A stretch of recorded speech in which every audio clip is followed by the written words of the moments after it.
तो दोस्तों, आज मैं आपके लिए एक बहुत ही डरावनी कहानी लेकर आया हूं। यह कहानी है मोहित की, जो शिमला के एक पुराने होटल में रुका था, जिसकी हवेली में आत्माओं की गूंज थी। रात के समय उसे फुसफुसाहटें और बिस्तर के नीचे से खटखट की आवाजें सुनाई दी, जिसने उसके दिल में अनजान भय को जन्म दिया। होटल के रहस्यमयी इतिहास के बारे में जानकर, जिसमें एक लड़की राधा के गायब होने की कहानी थी, मोहित का डर और भी बढ़ गया। उसने इस रहस्य की गहराई में जाने की ठानी और एक उपवन में राधा का नाम खुदा हुआ देखा। इस भूतिया अनुभव ने मोहित के जीवन को हमेशा के लिए बदल दिया और राधा की गूंज उसकी आत्मा का एक हिस्सा बन गई। तो दोस्तों, कहानी शुरू करने से पहले मुझे आपसे एक छोटी सी रिक्वेस्ट है कि अगर आप लोग मेरे चैनल पर नए हैं तो मेरे चैनल को सब्सक्राइब करें और मेरी वीडियो को लाइक करें। तो चलिए दोस्तों, बिना समय बर्बाद किए कहानी शुरू करते हैं। यह कहानी मेरी है, मोहित की, जो पिछले साल शिमला के एक पुराने होटल में घटी थी। उस समय मैं अपनी नौकरी के कारण तनाव में था और कुछ समय के लिए आराम करना चाहता था। मैंने एकांत में कुछ दिन बिताने का निर्णय लिया और इसलिए शिमला के उस होटल में बुकिंग कर ली, जो अपने सौंदर्य और शांति के लिए प्रसिद्ध था। पहुंचने के बाद होटल की पुरानी इमारत ने मुझे एक अलग ही दुनिया में पहुंचा दिया। ये एक समय की प्रसिद्ध हवेली थी, जिसे होटल में तब्दील कर दिया गया था। जब मैं अपने कमरे में गया तो वहां की सजावट और माहौल में कुछ अलौकिक सा महसूस हुआ। हालांकि मैंने इसे नजरअंदाज किया और कमरे में आराम करने चला गया। रात के समय जब मैं सोने की कोशिश कर रहा था, तभी मुझे किसी के फुसफुसाने की आवाज सुनाई दी। मैं यह सोचकर उठा कि शायद कोई गलती से मेरे कमरे में आ गया है, लेकिन जब मैंने दरवाजा खोला तो पूरी गैलरी सुनसान थी। मैं थोड़ा असहज महसूस कर रहा था, लेकिन फिर अपने आप को समझाकर वापस सोने की कोशिश करने लगा। जैसे ही मैं सोया, मुझे बिस्तर के नीचे से हल्की खटखट की आवाजें सुनाई देने लगी। मेरे दिल की धड़कन तेज हो गई। क्या यह सच में मेरे बिस्तर के नीचे से आ रही थी या यह मेरा भ्रम था? डर के मारे मैंने तुरंत लाइट जलाई और बिस्तर के नीचे देखा। वहां कुछ नहीं था, लेकिन फिर भी मेरे मन में किसी अनजान भय ने घर कर लिया था। मैंने होटल के स्टाफ से इस बारे में बात की तो उन्होंने मुझे बताया कि इस होटल का एक रहस्यमयी इतिहास है। इस हवेली में कई साल पहले एक युवा लड़की अपने परिवार के साथ रहती थी, जो अचानक एक दिन गायब हो गई और फिर कभी नहीं मिली। लोगों का कहना है कि उसकी आत्मा अब भी इस होटल के गलियारों में भटकती है। यह सुनकर मेरे रोंगटे खड़े हो गए और मैं समझ नहीं पा रहा था कि अब मुझे क्या करना चाहिए। क्या मैं वहां रुका रहा या मेरे डर ने मुझे कुछ और करने पर मजबूर कर दिया? यह मैं अभी तक नहीं बता पाया हूं, लेकिन उस रात की घटना ने हमेशा के लिए मेरे दिल में एक अजीब सा डर बसा दिया। शिमला का वह होटल अब भी अपनी कहानी को छुपाए हुए है और मैं अब भी उस अनसुलझे रहस्य के बारे में सोचता हूं। मैंने पूरी रात सोने की कोशिश की, लेकिन हर छोटी सी आवाज मुझे चौकन्ना कर देती थी। जैसे जैसे रात बढ़ती गई, हवा की हल्की सरसराहट भी डरावनी प्रतीत होने लगी। मैंने सोचा कि शायद मैं इसे ज्यादा ही सोच रहा हूं और सुबह होते ही सब कुछ सामान्य हो जाएगा। सुबह होते ही मैंने कुछ स्थानीय लोगों से बात करने का निर्णय लिया। होटल के पास एक छोटी सी दुकान पर चाय पीते हुए मैंने दुकानदार से हवेली के इतिहास के बारे में पूछा। उसने बताया कि उस लड़की का नाम राधा था और वह बहुत ही खुश मिजाज और प्यारी थी, लेकिन एक दिन वह अचानक गायब हो गई और किसी ने उसे फिर कभी नहीं देखा। कुछ लोगों का मानना था कि वह किसी अज्ञात कारण से इस दुनिया से अलविदा कह चुकी थी। इस कहानी ने मेरे मन में और भी सवाल खड़े कर दिए। मैंने तय किया कि मैं इस रहस्य को थोड़ा और समझने की कोशिश करूंगा। मैंने होटल के पुराने कर्मचारियों से बात की, जो यहाँ वर्षों से काम कर रहे थे। उन्होंने कहा कि अक्सर रात के समय किसी के गुनगुनाने की आवाजें सुनाई देती हैं और कई बार कुछ दरवाजे अपने आप खुलते और बंद होते हैं। मैंने यह सब सुनकर एक योजना बनाई। मैंने होटल के एक छोटे से पुस्तकालय में जाकर उस हवेली के पुराने दस्तावेज और फोटोग्राफ्स खंगाले। वहां मुझे राधा की कुछ तस्वीरें मिली, जिसमें वह अपने परिवार के साथ मुस्कुरा रही थी। लेकिन एक तस्वीर ने मेरा ध्यान खींचा। उसमें राधा एक छोटे से उपवन में खड़ी थी, जो अब पूरी तरह से उजाददा हो चुका था। मैंने उस उपवन की तलाश शुरू की और उसे हवेली के पीछे जंगल की ओर पाया। वहां पहुंचकर मैंने महसूस किया कि यह जगह अब भी अपनी कुछ कहानियां कहने के लिए तैयार थी। एक पुरानी टूटी हुई बेंच और कुछ जंगली फूलों के बीच मैंने कुछ ऐसा देखा जिसने मेरे अंदर अनजान भय को और बढ़ा दिया। एक पत्थर पर खुदा हुआ एक नाम, राधा। यह देखकर मैं समझ नहीं पा रहा था कि क्या यह कोई संयोग था या इस हवेली की कहानियों का एक और अध्याय। मेरा मन अब और भी विचलित हो चुका था। मैंने वहां से लौटकर होटल छोड़ने का निर्णय लिया। अपने अनुभव को पीछे छोड़ते हुए जब मैंने शिमला से विदा ली तो एक अजीब सी शांति का अनुभव हुआ, जैसे उस हवेली की आत्मा ने मुझे अलविदा कह दिया हो। लेकिन यह कहानी यहीं खत्म नहीं होती। अब भी जब मैं उस होटल के बारे में सोचता हूं तो मेरा मन अनगिनत सवालों से भर जाता है। शायद राधा की कहानी अब भी हवेली की दीवारों में गूंज रही है और जो कोई भी वहां जाता है वह इस रहस्य का एक हिस्सा बन जाता है। शिमला से लौटकर जब मैं अपने घर पहुंचा तो उस अनुभव ने मेरे जीवन पर गहरा असर डाला। मैंने खुद को अपने कमरे में बंद कर लिया और बार बार उस होटल की यादों को दोहराने लगा। मेरे दोस्तों और परिवार वालों ने मेरी चिंता की, लेकिन मैंने उन्हें यह नहीं बताया कि मेरे अंदर क्या चल रहा था। कुछ दिनों बाद मैंने खुद को एक नई दिशा में खोजने का निर्णय लिया। मैंने अपने डर को लिखना शुरू किया, जैसे कि मैं उस कहानी का हिस्सा बन गया हूं। मैंने अपने अनुभवों को एक डायरी में उतारना शुरू किया, जिसमें हर छोटी सी बात, हर आवाज, हर अनोखी घटना दर्ज थी। ये मेरे लिए एक प्रकार की थेरेपी बन गई, जिसने मुझे उस डर से बाहर निकलने में मदद की। लेकिन कहानी यहीं खत्म नहीं होती। एक दिन मेरी डायरी के पन्ने उलट पुलट करते हुए मैंने देखा कि कुछ पन्नों पर अनचाही स्याही के निशान थे, जैसे किसी ने कुछ लिखने की कोशिश की हो। पहले तो मैंने इसे नजरअंदाज किया, लेकिन जब मैंने ध्यान से देखा तो कुछ शब्द उभर आए, मुझे मुक्त करो। यह देखकर मेरा दिल जोर से धड़क उठा। क्या यह राधा का संदेश था? क्या वह मुझसे कुछ कहना चाहती थी? मैंने उस डायरी को और ध्यान से पढ़ा और हर पन्ने पर कुछ नया खोजने की कोशिश की। अब मेरा ध्यान उस संदेश को समझने की ओर था। मैंने कुछ पुराने मित्रों से संपर्क किया जो पैरानॉर्मल गतिविधियों के विशेषज्ञ थे। हमने मिलकर उस संदेश का अर्थ निकालने की कोशिश की। उन्होंने मुझे बताया कि कभी कभी आत्माएं उन लोगों से संपर्क करने की कोशिश करती हैं जो उनकी कहानियों को सुनने के लिए तैयार होते हैं। यह सुनकर मैंने शिमला वापस जाने का निर्णय लिया। मैंने अपने दोस्तों के साथ उस होटल का दौरा किया और वहां की हर चीज को ध्यान से देखा। हमें वहां कुछ असामान्य गतिविधियों का अनुभव हुआ, जैसे कि अचानक से ठंडी हवा का झोंका और दीवारों पर हल्की सी परछाई। हमने उस उपवन का भी दौरा किया जहां राधा का नाम खड़ा हुआ था। वहां जाकर हमने कुछ पूजा की और उसकी आत्मा की शांति के लिए प्रार्थना की। जैसे ही हमने प्रार्थना समाप्त की, हमें एक अजीब सी शांति महसूस हुई, जैसे राधा ने हमें धन्यवाद कहा हो। उस दिन के बाद से मैंने कभी भी उस डायरी में कोई नया संदेश नहीं देखा। मैंने महसूस किया कि शायद राधा को आखिरकार शांति मिल गई थी। इस अनुभव ने मुझे जीवन में एक नई दृष्टि दी कि हर कहानी का एक अंत होता है, लेकिन कुछ कहानियां हमें जीवन के नए पहलुओं को समझने में मदद करती हैं। अब जब भी मैं शिमला का नाम सुनता हूं तो एक हल्की मुस्कान मेरे चेहरे पर आती है। मुझे पता है कि मैंने एक आत्मा को शांति में पहुंचाने में मदद की है और यह विचार मुझे एक नई उम्मीद और साहस से भर देता है। समय बीतता गया, लेकिन शिमला का वह अनुभव मेरे दिल और दिमाग में हमेशा जिंदा रहा। मैंने अपनी डायरी को एक किताब में बदलने का निर्णय लिया ताकि लोग इस रहस्यमयी और अद्भुत कहानी को जान सकें।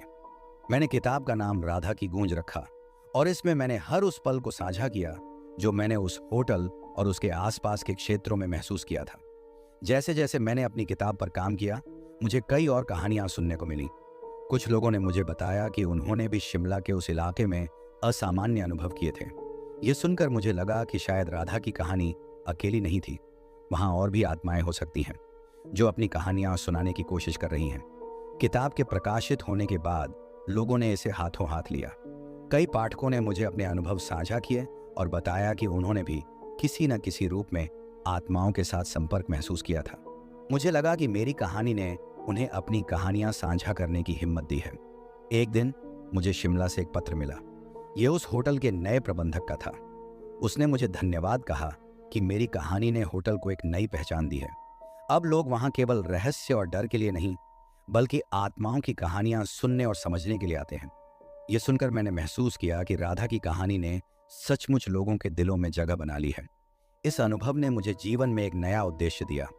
मैंने उन कहानियों को खोजने और साझा करने का निर्णय लिया जो भूतों और आत्माओं के इर्द गिर्द घूमती हैं। मैंने एक यात्रा शुरू की जिसमें मैंने भारत के विभिन्न हिस्सों में जाकर उन स्थानों का दौरा किया जो अपने रहस्यमयी इतिहास के लिए जाने जाते हैं। हर यात्रा ने मुझे कुछ नया सिखाया और कई अनकही कहानियां सुनाई। मैंने इन कहानियों को अपने ब्लॉग और किताबों के माध्यम से लोगों तक पहुंचाया और इस तरह राधा की गूंज ने मुझे न केवल आत्माओं की कहानियां सुनने का साहस दिया, बल्कि उन्हें दुनिया के सामने लाने का माध्यम भी बना दिया। अब जब मैं नए अनुभवों के लिए यात्रा करता हूं तो मुझे लगता है कि राधा की आत्मा हर कदम पर मेरे साथ है, मुझे दिशा और प्रेरणा दे रही है, और यह विचार मुझे हर दिन आशा और ऊर्जा से भर देता है। जैसे जैसे मैंने अपनी खोज को आगे बढ़ाया, हर नई कहानी ने मेरे अंदर गहरी छाप छोड़ी, लेकिन कहीं ना कहीं एक खालीपन भी महसूस होने लगा। राधा की कहानी ने मुझे जीवन में एक नई दिशा दी थी, लेकिन उसके साथ जुड़ी भावनाएं अब भी मेरे दिल में गूंजती रहती थीं। मुझे लगता था कि मैंने उसकी आत्मा को शांति दिलाने में मदद की है, लेकिन कभी कभी मुझे खुद पर संदेह होता था। मेरी यात्रा के दौरान मैं कई स्थानों पर गया, और हर जगह एक अदृश्य धागा मुझे राधा से जोड़ता रहा। मैंने महसूस किया कि उसकी कहानी ने मुझे इतना प्रभावित किया था कि मैं अब भी उसके दर्द और संघर्ष को अपने अंदर महसूस करता था। एक दिन जब मैं शिमला वापस गया तो होटल के पास एक पुराने उपवन में बैठा, वही उपवन जहां मैंने पहली बार राधा का नाम देखा था। मैंने महसूस किया कि उस जगह की शांति अब भी वही थी, लेकिन वहां का माहौल अब भी कुछ अधूरा सा लग रहा था। वहां बैठकर मैंने महसूस किया कि शायद मैं राधा की कहानी को कभी पूरी तरह से नहीं समझ पाया। हो सकता है कि मेरी कोशिशों के बावजूद उसकी आत्मा अब भी कहीं ना कहीं भटक रही हो। एक गहरी उदासी ने मेरे दिल को भर दिया। मैंने समझा कि शायद कुछ कहानियों का अंत नहीं होता, वे अपने रहस्यों के साथ हमेशा जीवित रहती हैं। उस दिन मैंने अपनी डायरी में आखिरी बार लिखा, राधा, मैं तुम्हारी तलाश में था, लेकिन शायद तुम्हारी गूंज ने मुझे भी कहीं खो दिया। इस एहसास ने मुझे गहराई से झकझोर दिया। मैंने अपनी डायरी को बंद किया और एक आखिरी बार उपवन को अलविदा कहा। शिमला से लौटने के बाद मैंने महसूस किया कि कुछ कहानियां कभी खत्म नहीं होती, वे जीवन के साथ साथ चलती रहती हैं। राधा की गूंज अब भी मेरे दिल में है और शायद हमेशा रहेगी।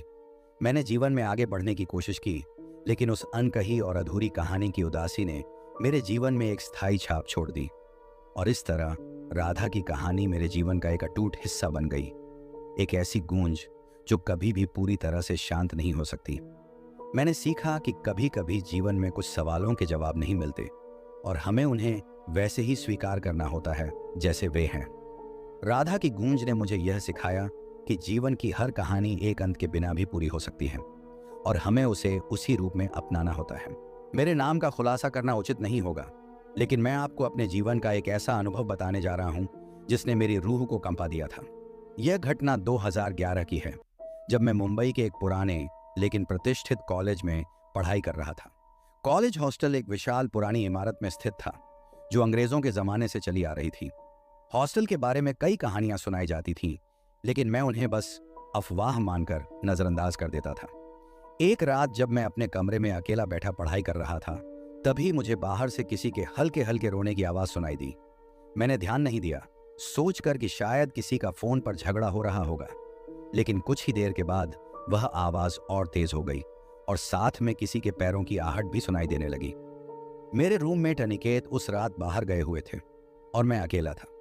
हिम्मत जुटाकर मैंने कमरे का दरवाजा खोला तो देखा कॉरिडोर में हल्की रोशनी में एक महिला खड़ी थी। वह सफेद साड़ी पहने हुए थी और उसके बाल बिखरे हुए थे।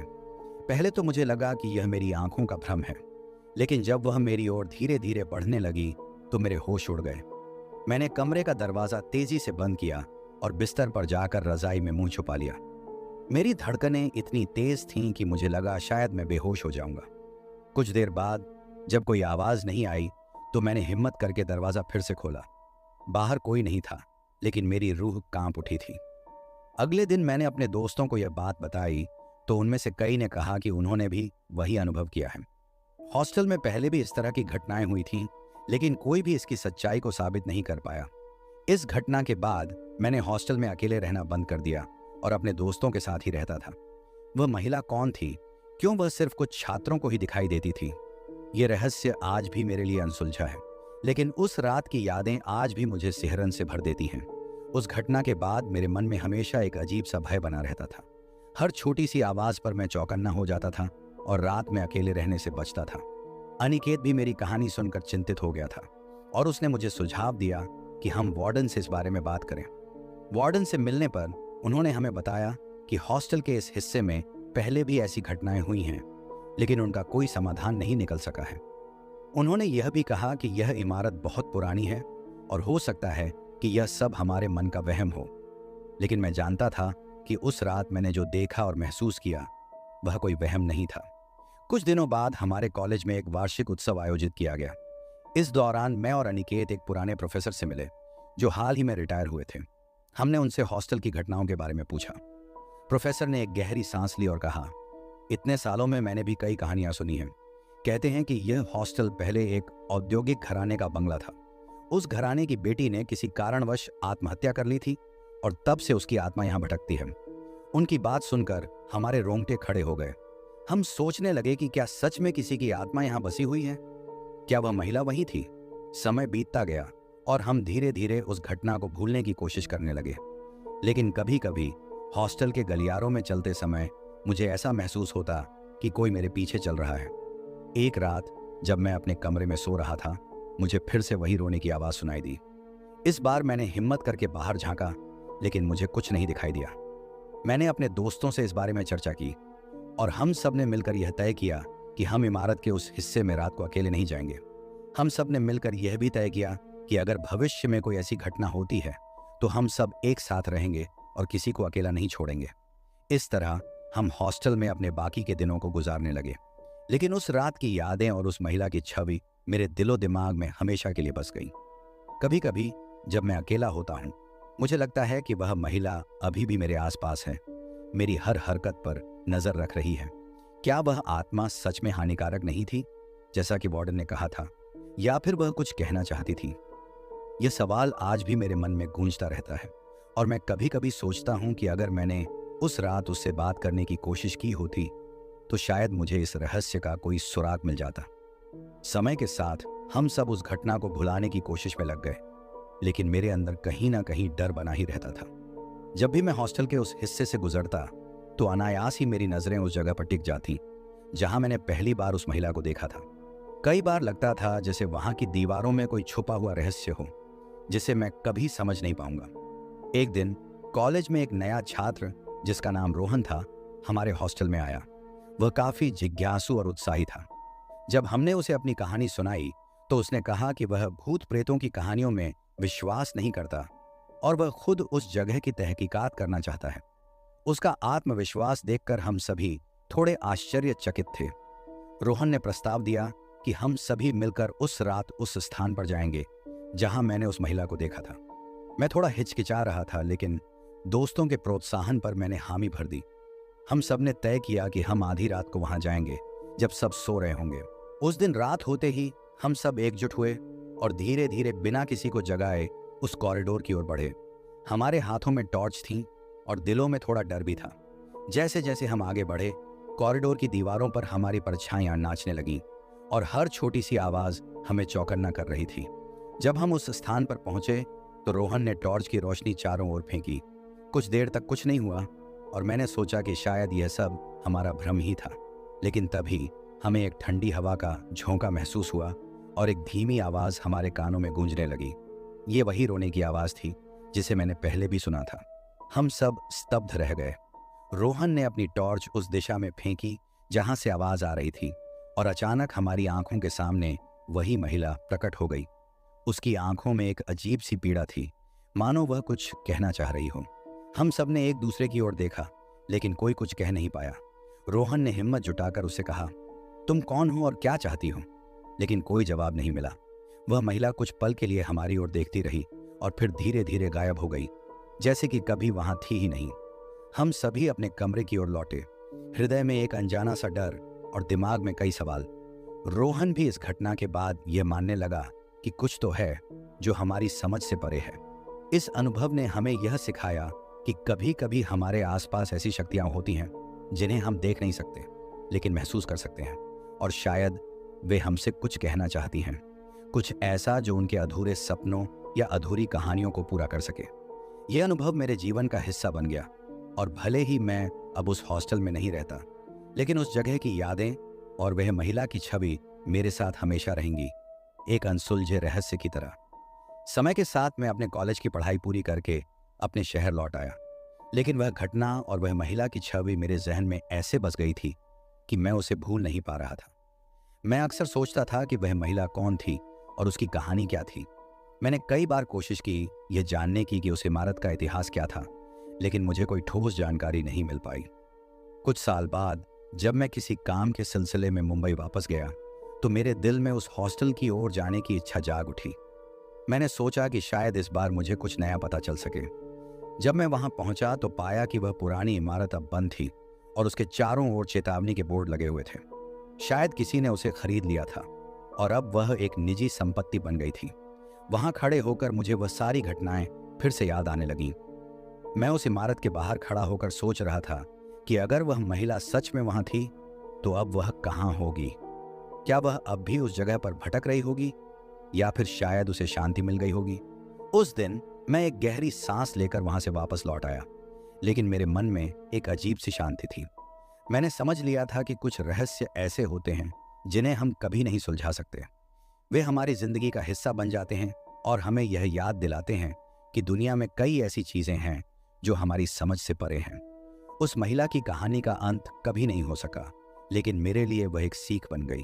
एक सीख कि हमें हर चीज को समझ पाने की कोशिश करने की बजाय कभी कभी चीजों को वैसे ही स्वीकार कर लेना चाहिए जैसे वे हैं। यह कहानी मेरी जिंदगी का एक ऐसा अध्याय है जिसे मैं कभी नहीं भूल सकता। शायद उस महिला की आत्मा अब कहीं शांत हो चुकी होगी और मैं यही प्रार्थना करता हूं कि वह जहां भी हो उसे शांति मिले। तो दोस्तों, मिलते हैं अगले वीडियो में, तब तक के लिए अलविदा।